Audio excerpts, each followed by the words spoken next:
The deer don't jump Once it comes out. up, once it comes up and then just X out of it. Very good.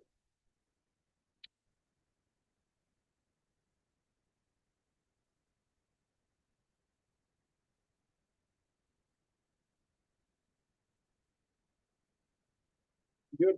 Good vote. Okay, the time being 9 o'clock on Monday, January 13th, I call this meeting the Emergency Management Tourism and Safety Committee to order. Roll call will indicate Fred Saw is missing. And Scott is replacing Kevin. Next, agenda approval. I need motion to approve the agenda as presented. I'll make that motion. Motion made by Supervisor Vasquez. Is there a second? Second. Rick and Okay. Any changes, comments on the agenda? Not all say aye. Aye. Disapprove. Next, approve minutes of the previous meeting. Move to approve. Motion made by Nygaard I'll second it. and seconded by Mupp. Any changes to the previous meeting? If not, all in favor, say aye. Aye. Disapprove. Minutes are approved. Public comment? Nothing. Nothing, Betty? This is your chance. This is your chance. You'll take the vote. Can't respond. Okay, then the 2024 plan of work, close-up review. Okay, so every year we have a Africa grant and that supports Eric's office. That's a state grant. And we have a EMPG that's a federal FEMA grant that supports the emergency management office. Every year we start a new one and end the old one. And we are just, it ends at the end of December. So we're doing all of our closeout stuff right now and getting that sent in. We have to have it in by the end of January. So we're really close. Got some signatures today from Dave that help us close that out, but we've never ran into much of an issue ever closing any of them out and getting our money. And then we'll get into in our report about starting up 2005. So any questions about last year?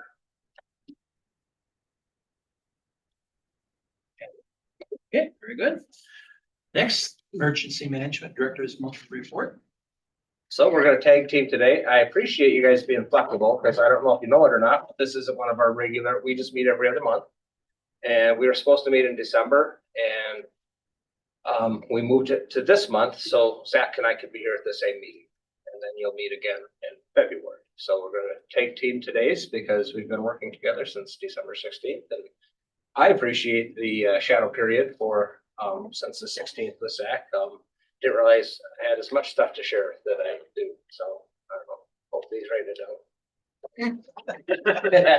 If you see the orange, We have an orange book. If you see the orange book. Yeah, if the building's on fire, just do me a favor and grab Grab the orange that.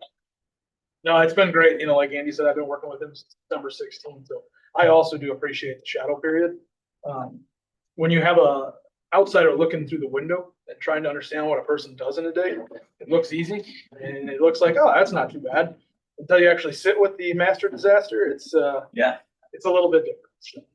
Making coffee is top up. It's actually a science. Oh, yeah. There's an art to it. So. Yeah, we got that specific measurement that you have to hit. Yeah, the grants, the things, you know, we can go through all this here and there, but you know, you learn a lot and you take a lot of it in and try to get a lot of notes and timelines of different things that need to be submitted. There's a lot, you know. I do appreciate it. I think if we would have started in January, it would have been tough. It helped out a lot.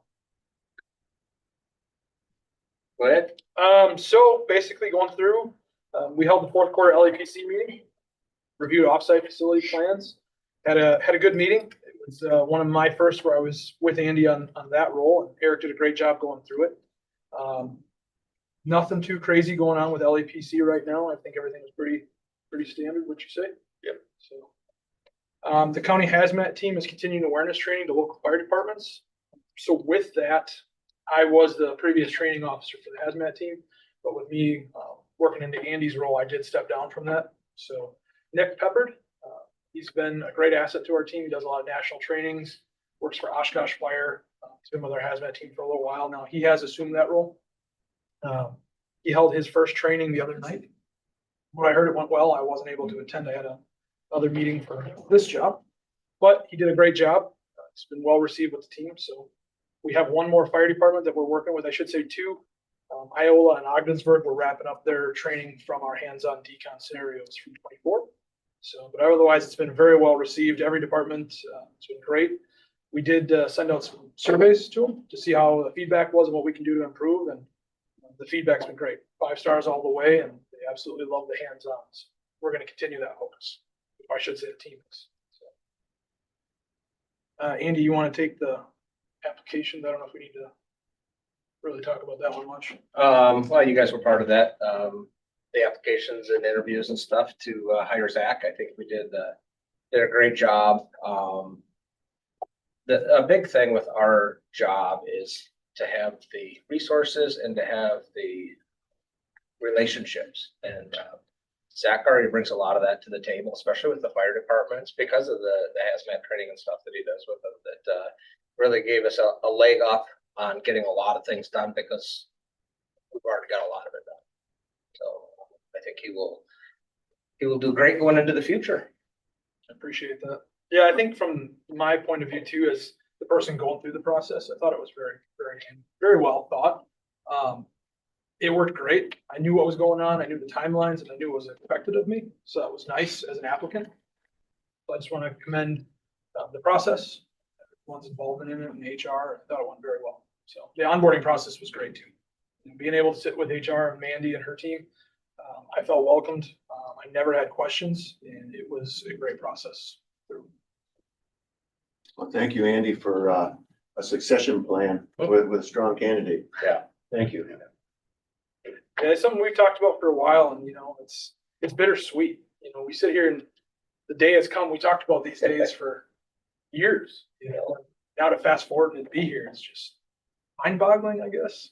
But it's great. I'm excited for you to enjoy your life. Yep. Enjoy the time. Sleep at night. And I will drink. It's always something to worry about.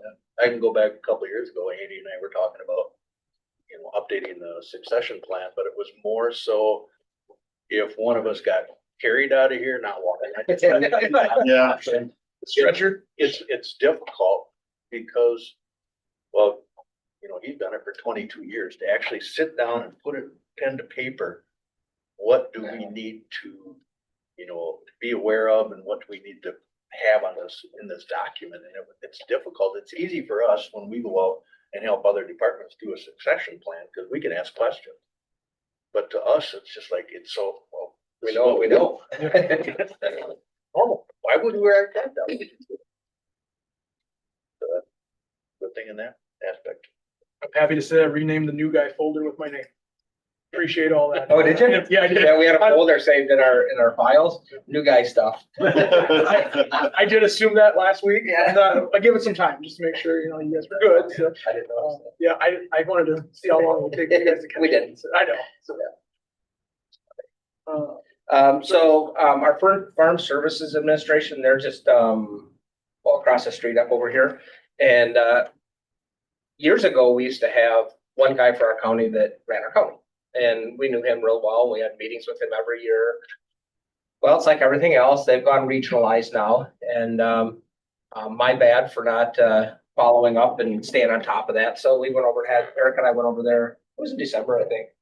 First part of December, and had a little sit down with them, because anytime like the Manual thing happened, they're all doing the same thing that we're doing. They're just doing it at the farms. And if we've got information that we can share back and forth to each other, that's great.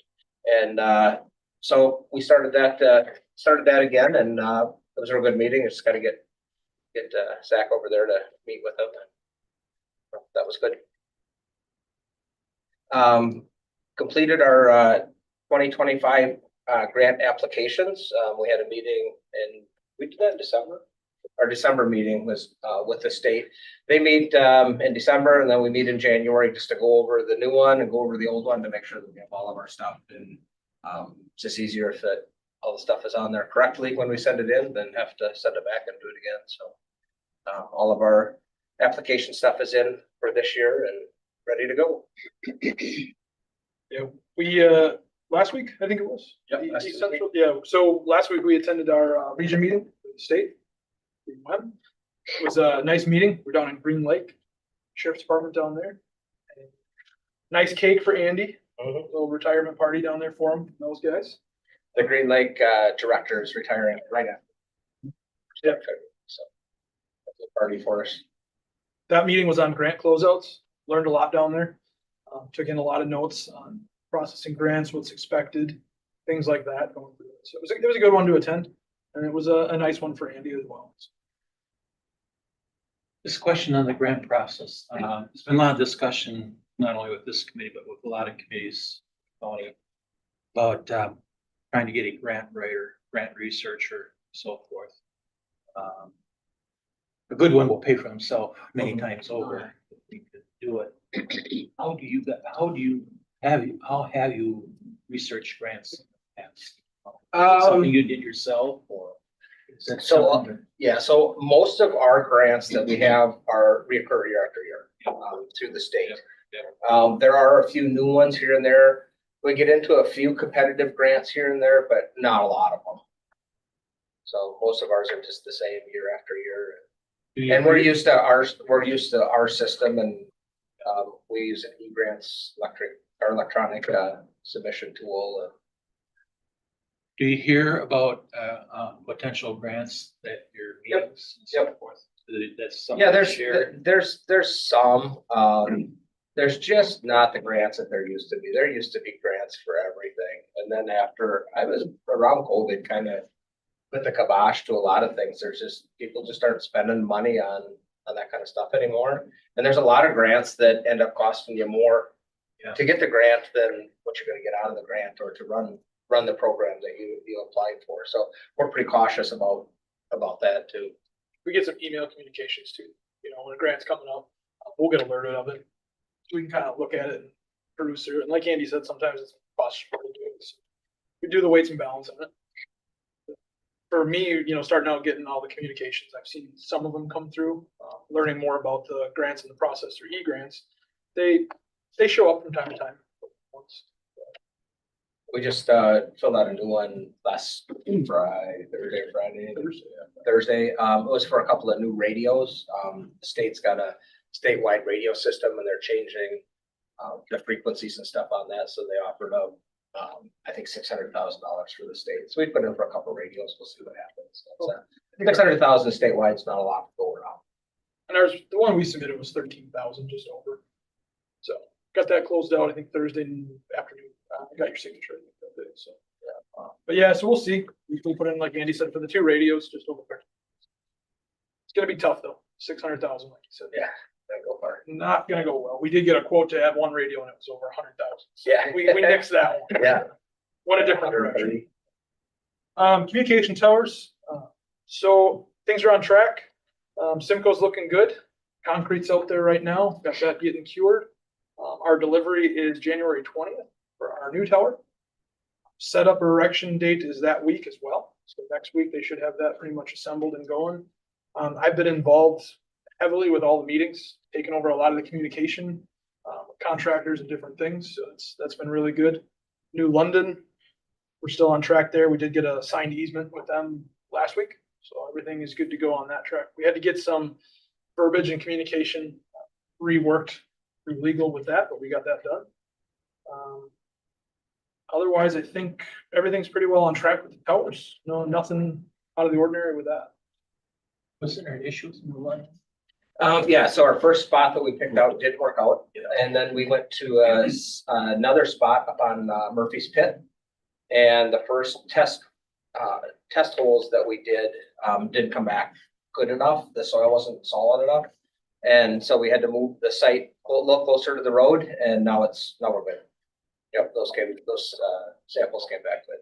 Which is a good thing. It's now more centrally located in the county, but 8 feet. Yeah, just, 100 feet. yeah.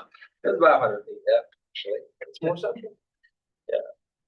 So that's gonna be, we're gonna get a lot out of that tower. We'll be able to add more things to that tower, so our communication in that whole corner of the county is gonna get a lot better. And getting more height helps a lot too. We met with the Manawa School District. We've been working with them for a couple months now.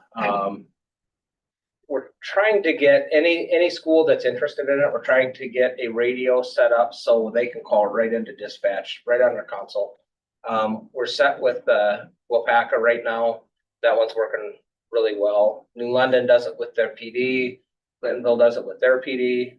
Manawa wants to get on board, and we'd like to get Manawa on board. So we're just working through a process of communication, and we're getting the plan. And I think it's in the school board's hands right now, and or the school district anyway, on funding and a couple of different things to get us online. But it works out really well. Manawa is an easy one for us because we have fiber right in Manawa, and we're not far from the school. We're not running fiber to the school, but to get a radio to go to like our annex where we have a radio there already to hook into our system is pretty easy. So we're working towards that. We just want them to have the hot button. If something happens, they can just jump on the radio rather than try to make a call.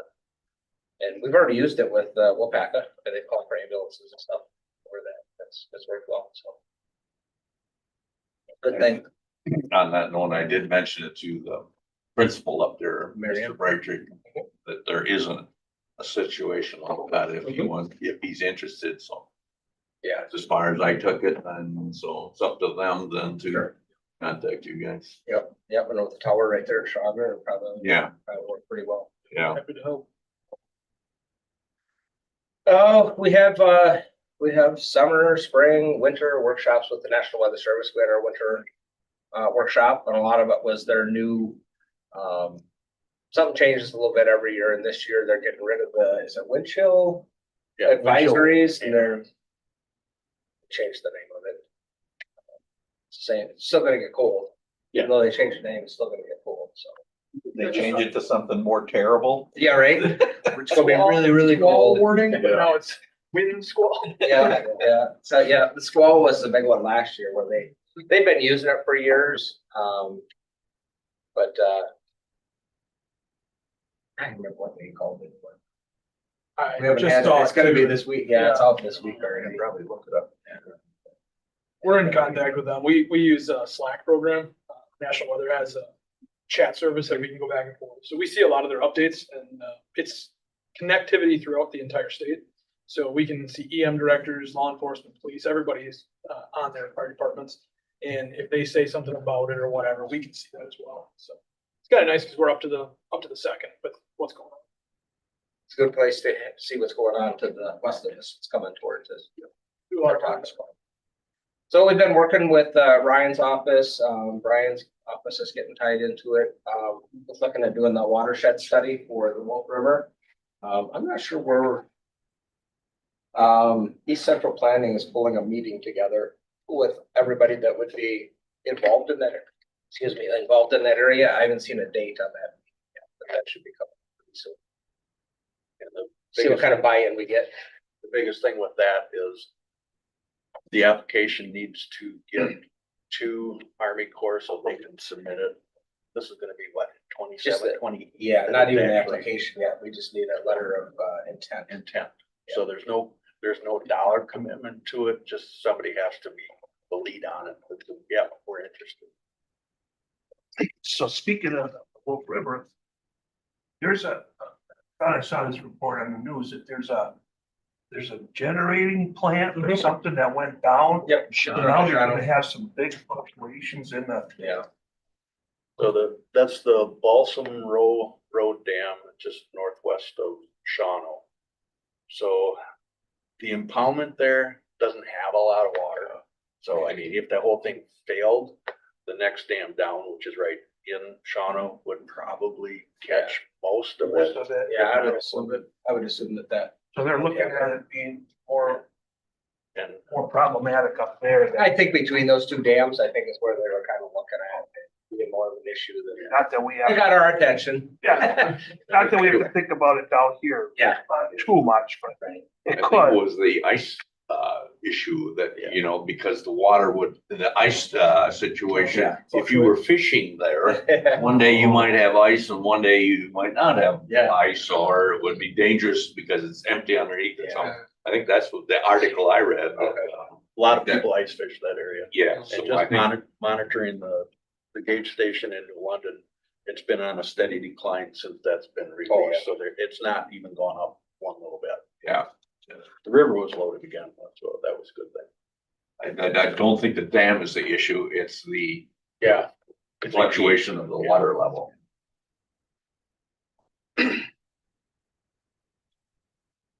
We already talked about the new director starting and doing our shadow and stuff. Eric and I attended the Mavis County Fire Association meeting, I should say. Went good, meet and greet kind of on a different level. I was already attending those for hazmat. So meet and greet with those guys with the new role. Not too much. They're talking about the rehab trailer a lot. So the association is purchasing a rehab trailer for firefighters. Sheriff's Department will have access to as well. It's going to be insured through the Sheriff's Department. The sheriff made that decision. And it'll be donated back basically to the Sheriff's Department. Nice trailer. It's got some facilities in it, warming area, use it on long duration incidences. Fire scenes like that would call for it. So I don't think there was anything else. What's MABAS? Mavis? Yep. Mutual aid box alarm. So it's when we need help from surrounding fire departments, we can call them. So say Waupaca gets called out for a working fire that's a large building and we need to upgrade that. We have box cards. So on those cards, we can say go to box 1-1 or whatever, and that'll take you to that next level. And it's a predetermined departments are going to dispatch. The biggest advantage is for dispatch, so they can pull that up. Fire departments have the same cards as dispatch has, so they can go to that 1-1 and they can see box level 1, I need to call all these resources. And then there's a whole program that if somebody declines that they can't come, then dispatch knows what to do to get the next one. It works really well. There was a program. Very organized mutual aid. Yes. There was a program called eMavis that we used. It's since changed hands. It's under a new name now. Haiba, thank you. But it's a great system where it's web-based and they can see exactly where every department is. If they've gone en route and they've passed, they can see all the predetermined. The other advantage of that too is the fire department can actually log into that same screen. So not only do they hear over the radio who's coming, but they could actually log in and see if they had a staging area, they could see which units are actually en route or the status of those units on the screen and just help manage it better. California, I'm sure they have something similar. out I'm sure there. it's overwhelming. I can't imagine trying to keep that organized. But that also works inter-county too, so if you cross borders, I know, personally, I know Iola, we go in the town of New Hope, so we're in Orange County, so that Mavis system works with the surrounding communities too. And it's statewide, so that if you have a huge incident, you could start calling resources from miles, I mean, We sent 100 miles. vehicles to, Well, so we went to combine locks for the mill fire down there. So every area of the state has a region or a division. And our division in the county is 142. So it makes up all our fire departments. So we may be requested to go to a different division to help out. If you remember the festive foods fire that we had here not that long ago. That's the Waupaca. Yep. So we activated Mavis to the highest box alarm there for that fire, just speaking from Waupaca fire standpoint. And we had them coming from 2.5 hours away. Yeah. So there was trucks lined up that they drove 2 hours to get here to help. So it's interesting how it all works, but it's a great resource. It allows us to pull resources from other areas to not deplete a certain just geographical zone. So it works out good to spread those resources out. But yeah, we're Division 142. Tom Cullen, the fire chief in Waupaca, heads up our division as the director of that. and it gets used quite often. Oh yeah. Fire departments just have Oh, yeah. less and less resources or resources in town, and so they get used.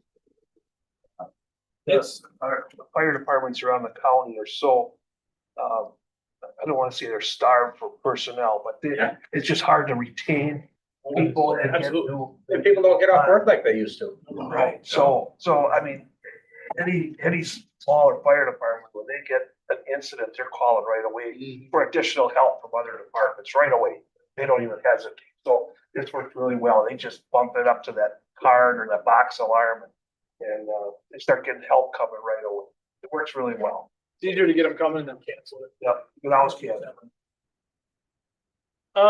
We attended the courthouse. We attended the courthouse security, meeting. Everyone's pretty well privy to that meeting. The only thing I will say, I did some secondary research on that just because I was curious. And courthouse incidences from my research are up 400% the last 2 years. So, you know, from our office, we kind of look at the big picture and just kind of survey that as an emergency standpoint. That's a huge increase. That is something that's not going away. 100%. What went up for us? Courthouse incidences. Incidents. Yeah, security incidents. And that was in 2 years. Just from what I just doing some independent research on it and looking at it. And I'm happy to share those information. I think it's like 413% that it's increased. We kind of look at trends and we want to play the long game. You know, in emergency management, we want to know what's coming prior. So that's not one that's if, it's really from our office. We look at it and it's concerning when you have that much of an increase. People aren't the way they used to be. I think someone made the comment at one of those meetings, this is the building they come to have a problem. Yep. You know, they don't go downtown and talk about it. It's here, so. EMPG, EPCRA, we talked about that. That was the meeting in Green Lake that we attended. So we went down there, nothing else to additionally report on that. Attended the traffic safety meeting that was over at Fox Valley Tech. Good meeting. Really think a lot of wrong way driver discussion on that. We did have a great update from the DOT on some of the initiatives and programs they're doing. I think there was anything else to really add on that one. LEPC held the first quarter local LEPC meeting. I think we talked about that already. And just so you know, that's a meeting that we're required, we're mandated to have at least one a year. We usually do one every quarter. And it's the committee, there's community members, there's county board members, there's department heads that come to that.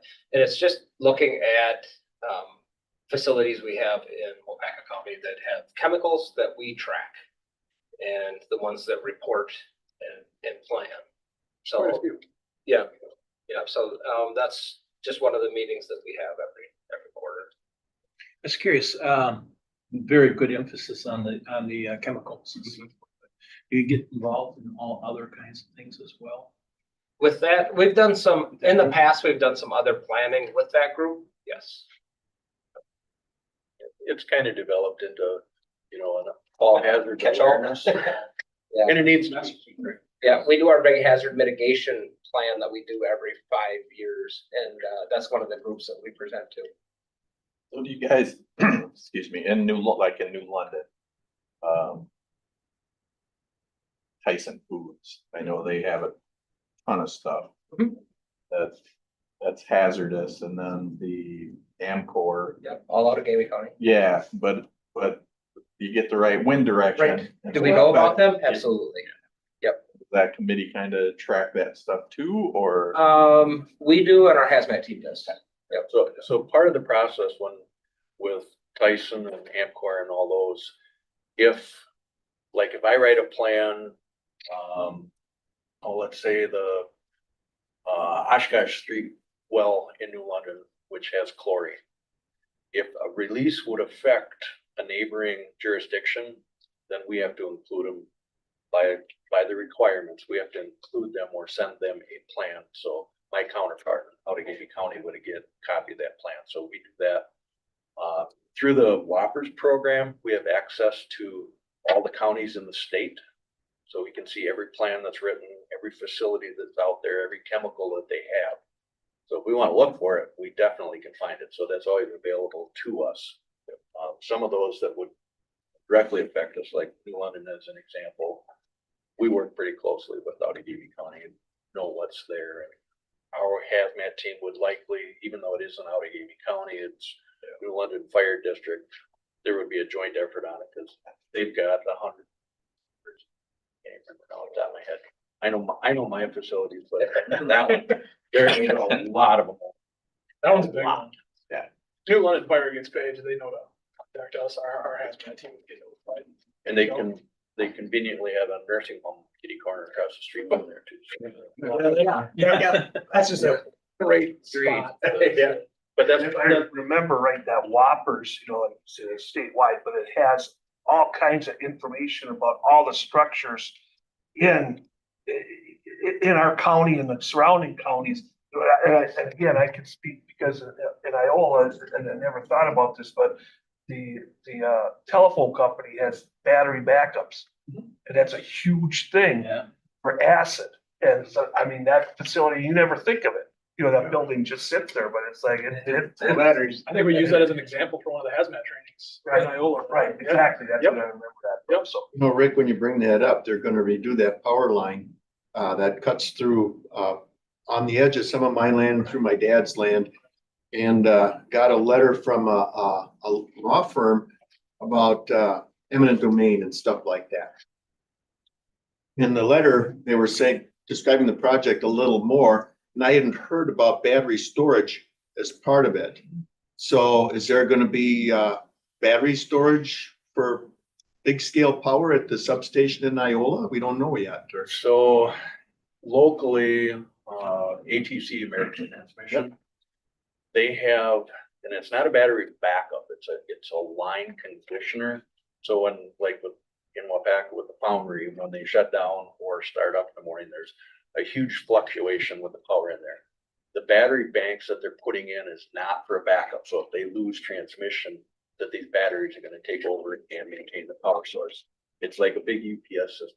It's gonna be a line conditioner so that, you know, your 120 volts is 120 volts, whether there's an additional spike on it or if it drops. So that's just a conditioner. Those are all at this point lithium storage system. Oh. And it's not the bad lithium like they put in cars that like start on fire. This is a different one. When they first came out with the one at the Harrison North substation here, I was working with the company, the sub company that was actually putting that in and got the information right away. And that one is online now as a conditioner. And I haven't heard of any others in the county that are going with that, but it's not really if we lose power off the grid, we lose power. It's done. And it's quite the facility. Toured that. Quite an operation. The only other thing that I have left was I attended the Amateur Radio Emergency Services meeting. They had their year-end meeting of the Thirsty Perch in Iola. So kind of did a little meet and greet with them and showed some support. I think it's a great organization to keep working with, keep building that relationship. And me and my wife went out there and met with them and had a great time. Probably the only other thing that I didn't put on there, we'll have more in upcoming meetings, is this year is going to be the big push with TC Energies updating the natural gas pipeline that's going to be going from Waupaca through. Yeah,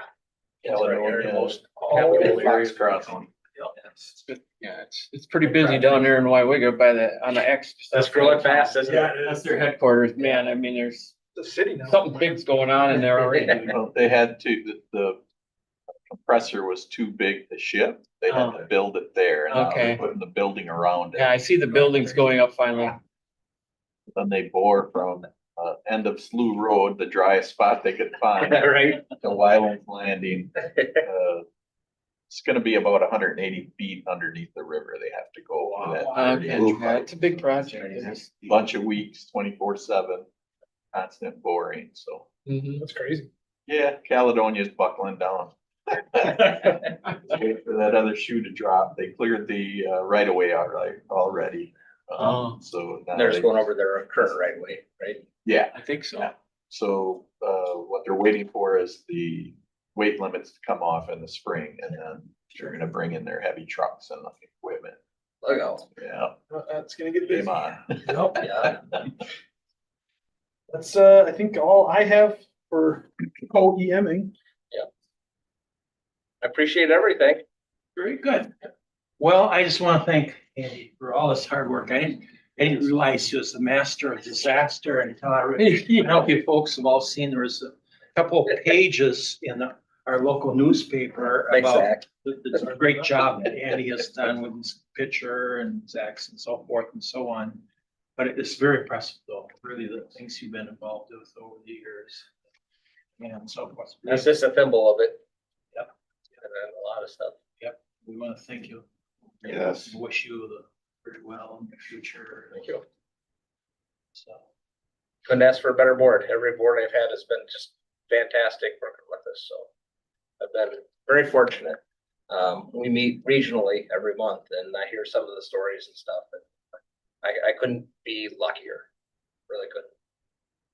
it's good to hear. So anything else for the good of the cause? One suggestion for Zach, Sir. start a new guy file. Got it. Transfer. Oh, I'm glad I found this out. So the next new guy, Next 22 one. years from Goes now. from the new guy to the next new guy. Exactly. So, 23, 24 years. Yeah. No, I strongly agree with that because it's a great resource to have. You know, you don't really think about what goes on in this office. How much of it. I just truly, again, you know, I want to say thank you to Andy and Eric. You've both been absolutely wonderful and accommodating. I cannot ask for a better duo that I've had for the last month or so. And I think I'll make the comment and Andy can back it up a little bit.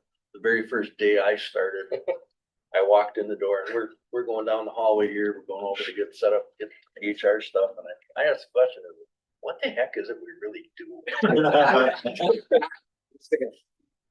That's what I said. And your response was? Did I say a month? Ask me in a month. Yeah. That holds true to this. Yeah, there's days you come to work and what you thought you were gonna do is not what you're doing today. I look forward to working with all of you too. So. So the next meeting is February 10th. And with that, look for a motion to adjourn. I'll make that motion.